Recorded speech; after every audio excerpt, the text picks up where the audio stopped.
Cleopatra, the last pharaoh of Egypt. She was a queen, a legend, a woman whose name echoes through time. Cleopatra, known for her beauty, respected for her power, feared for her influence. She faced off against Rome and left a mark that history would never erase.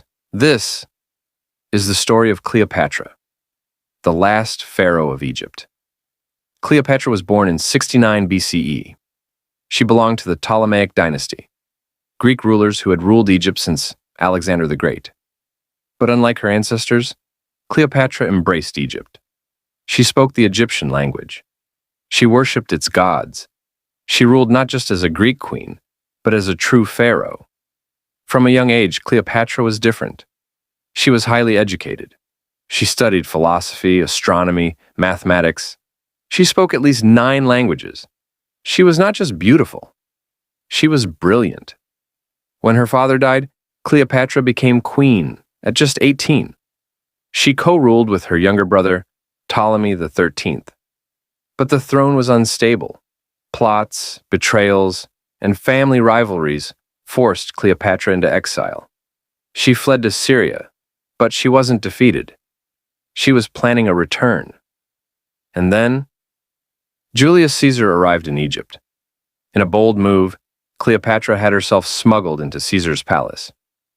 Some say she was wrapped in a carpet. Others say it was a linen sack.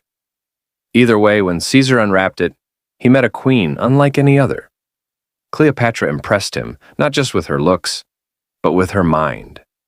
With Caesar's help, she defeated her brother and regained the throne. Their alliance became personal. She gave birth to his son, Caesarion. And Egypt stood strong, beside Rome. But then everything changed. In 44 BCE, Julius Caesar was assassinated in Rome. Cleopatra was left alone. Again. Power in Rome shifted. A new force was rising. Octavian, Caesar's adopted son. But Cleopatra turned to another Roman, Mark Antony. Their meeting in Tarsus was legendary. She sailed in on a golden barge, dressed as the goddess Isis. Antony was captivated. Together they formed a powerful alliance. Lovers, rulers, partners in power. But their love was dangerous. Octavian saw Cleopatra as a threat. He told Rome that she had bewitched Antony, that she wanted to rule Rome from Egypt. War was declared. In 31 BCE, at the Battle of Actium, Cleopatra and Antony's navy was crushed. They fled to Egypt, but their empire was falling apart. As Octavian invaded Alexandria, Antony, thinking Cleopatra was dead, fell on his sword.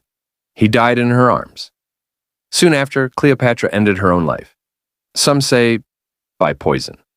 Others say by cobra bite. The truth? Still unknown.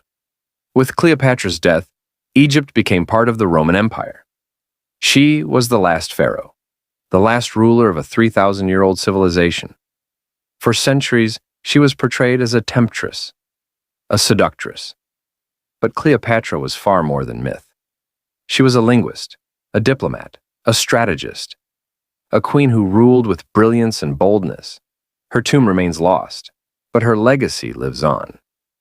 Cleopatra was not just the last pharaoh.